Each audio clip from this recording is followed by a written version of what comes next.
Eu vou dar a resposta para os senhores. A culpa disto não é de quem está governando esse país. A culpa disto não é de quem está governando esse estado. A culpa disto não é de quem está governando o município. A culpa disto é de pessoas como eu e você, que por não ter coragem de fazer a pergunta difícil, nos omitimos, somos covardes, né?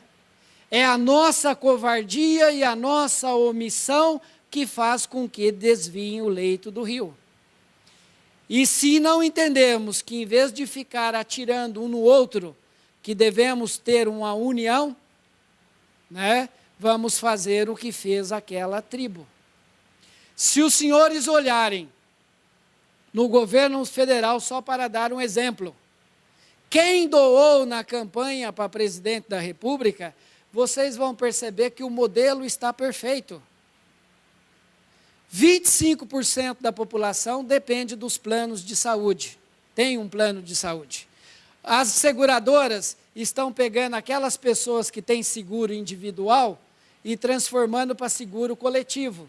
Ele chega aqui na Câmara, vereador, vou acabar com o teu seguro e vamos fazer um seguro para a Câmara. Por quê? A lei diz que o seguro individual ela tem que dar um monte de garantias que no coletivo não dá, né? E fazem isto, e eles têm hoje no Congresso Nacional, nas principais comissões, um deputado federal eleito.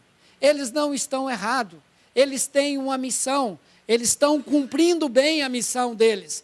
Quem está cumprindo muito mal a missão somos nós. Somos pessoas como eu e você que deixemos que isto ocorra. No CREFITO, no Conselho, ele era administrado, e aqui tem alguns fisioterapeutas que conhecem a história, ele foi administrado durante 20 anos, para o mesmo grupo. Herdamos uma sedezinha alugada. Temos apenas R$ 260 de contribuição de cada profissional. E um patrimônio hoje de 15 milhões de reais, incluindo um prédio de 12 andares na Paulista, todo modernizado. E eu costumo dizer aos nossos profissionais, o problema do conselho não era quem estava lá. Quem estava lá tinha uma missão muito clara. O problema era os profissionais. Nós, os profissionais, éramos o nosso próprio problema, porque nós deixávamos que tratasse o bem público da forma com que era tratado. Somos um país rico ou somos um país pobre? Então, vou dizer algo para os senhores, porque a pergunta difícil, ela força a transformação. Quantas vezes dentro da sua casa você evita olhar o espelho e fazer a pergunta difícil, porque aquela pergunta difícil envolve mexer em algo, envolve mudar algo que você, na verdade, não está certo sequer, né? Ou tem medo de.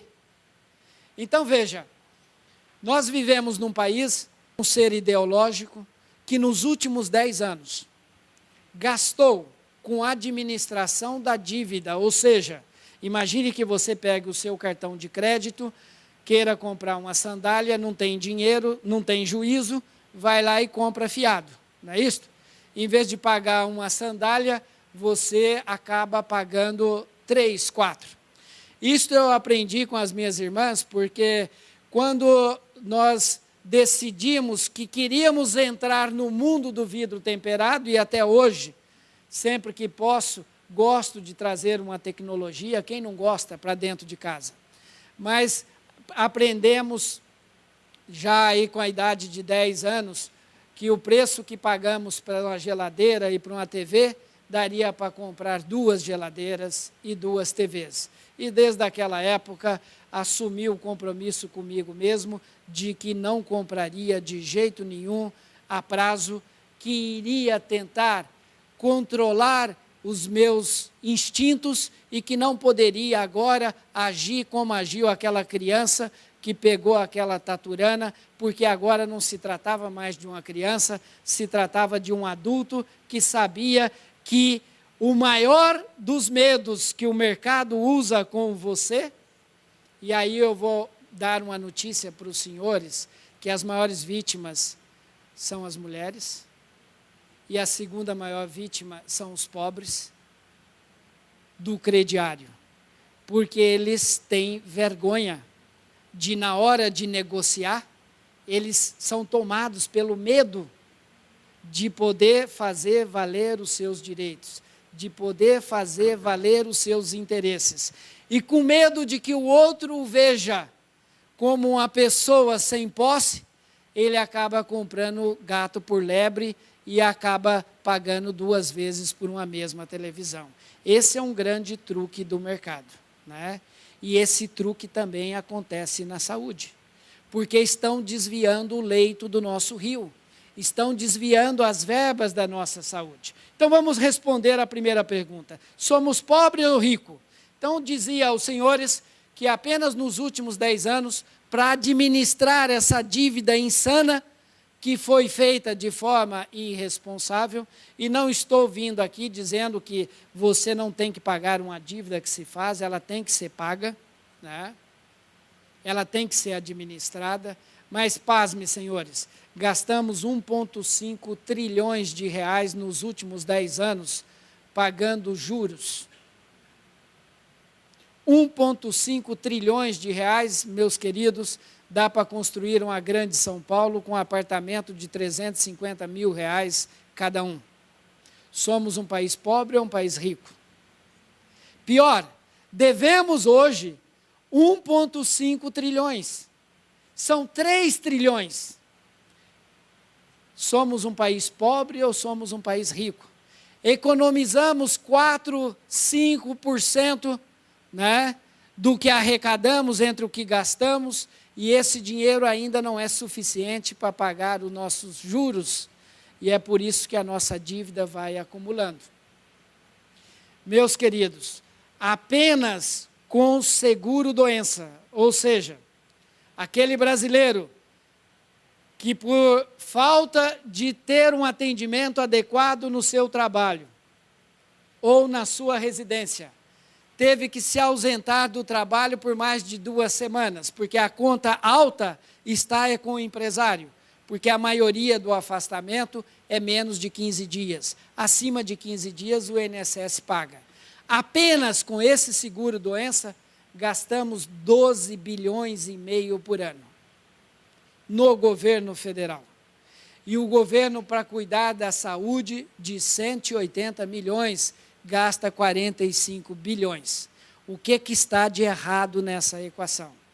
Se temos profissionais da saúde habilitados, que custou uma fortuna, e quem é pai sabe quanto custa manter um filho numa escola, que o Estado não investiu, porque a maior parte dessa mão de obra foi formada em escolas particulares. Temos 40 mil profissionais qualificados, habilitados, para socorrer a vida de uma população jovem e doente, que podia ter uma vida mais longa e saudável e mais produtiva, e somos um país que jogamos 12 bilhões e meio só de seguro-doença, e jogamos 3 trilhões na administração de uma dívida louca, né? Então, temos dinheiro ou não temos dinheiro? Temos dinheiro.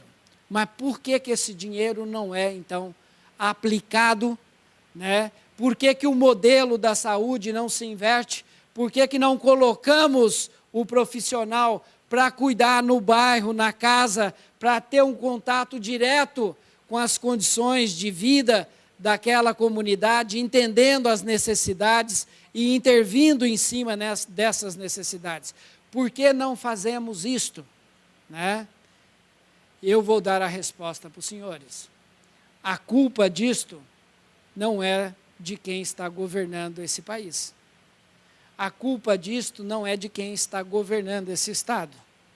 A culpa disto não é de quem está governando o município. A culpa disto é de pessoas como eu e você, que por não ter coragem de fazer a pergunta difícil,